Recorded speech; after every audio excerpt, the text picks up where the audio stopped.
Welcome to The Explainer. If you're a parent or really anyone trying to navigate the world of education in America, you've probably heard all the buzzwords: public, charter, private. It can feel like a whole different language. So today, we're going to break it all down and make sense of it for you. Okay, so you hear these words all the time, right? Public, charter, private, homeschool. But these aren't just labels. They represent totally different approaches to education. So with all these options on the table, where do you even start to figure out what the real differences are? The thing is, there's really no such thing as a single best school. It's all about finding the best fit. So, to really get a handle on this, we're going to look at it from two different angles. From the perspective of a parent trying to find that perfect spot for their child, and from the perspective of a teacher who's trying to find the right place to build a career. All right, let's dive right in. We'll start with the options that pretty much form the backbone of the American education system. Yep, the ones funded by our tax dollars. Now, this is probably the one you know best, the local public school, right? It's open to every kid who lives in the district. It's really the foundation of the whole system. But what makes it tick, how it's actually governed, is what makes it so unique. So here's the key thing to understand about public schools. They are designed from the ground up to be directly accountable to the community. They get their funding from a mix of local, state, and federal taxes, and they're run by a school board that people in the community actually elect. And that means you, parents, residents, anyone, can show up at a board meeting and have your say. All right, next up, we have charter schools. A really great way to think of these is as public schools with a twist. They're still funded with taxpayer money, so they're public, but they operate with a very different set of rules.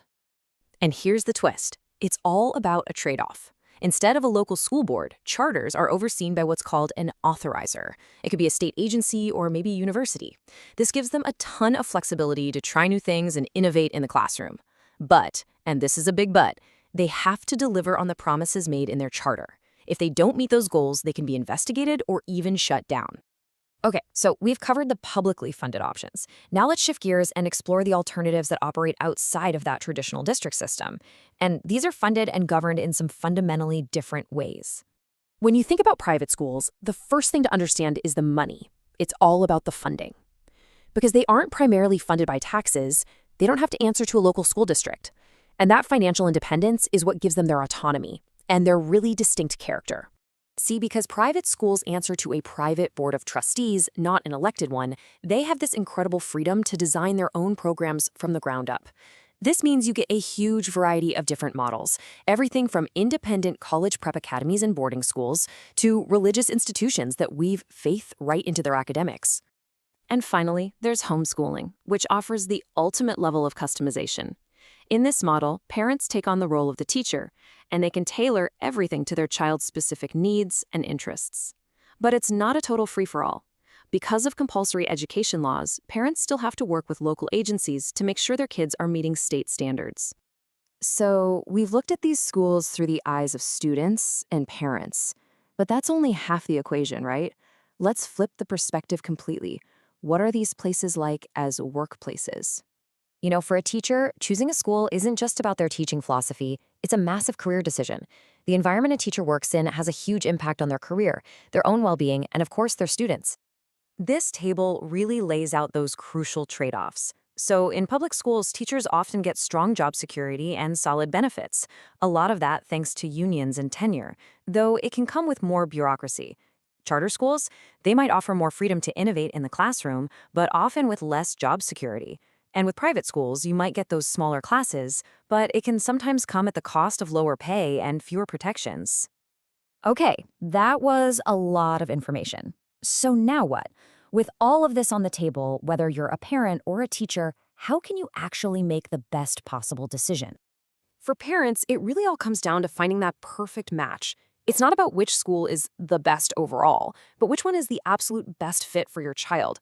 And you can actually break that down into a pretty clear, actionable process. Following a few key steps can turn what feels like a really complex choice into a confident one. First, do your homework. Research the specific school options and laws right where you live. Second, match what you find to your child's unique personality and your family's values. And finally, if they're old enough, bring your kids into the conversation. Let them have a voice in their own education.